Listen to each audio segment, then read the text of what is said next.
Ankleshwar જીઆઈડીસીમાં garden city road ઉપરના flower બંગલોઝમાં તબીબના મકાનમાંથી રોકડા ₹3 લાખની ચોરી થતા જીઆઈડીસી પોલીસે તપાસ હાથ ધરી છે।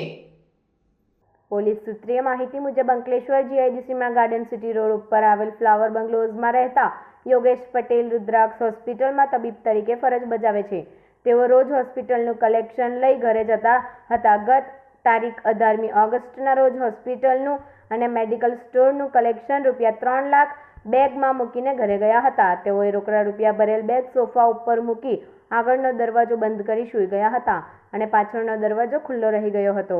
બાદ તારીખ 19મીના રોજ સવારે ઉઠીને જોતા ₹3 લાખ ભરેલ બેગ ગાયબ જણાતા તેઓએ અન્ય રૂમમાં જોતા કબાટ ખુલ્લા હતા અને ડ્રોવરો પણ ખુલ્લા જોતા ચોરી થઈ ગઈ હોવાનું માલુમ પડ્યું હતું। યોગેશ પટેલે ₹3 લાખની ચોરી અંગે 22 ઓગસ્ટના રોજ સાંજે 5 કલાકે જીઆઈડીસી પોલીસ મથકમાં ફરિયાદ નોંધાવી હતી। પોલીસે ગુનો નોંધી વધુ તપાસ હાથ ધરી છે।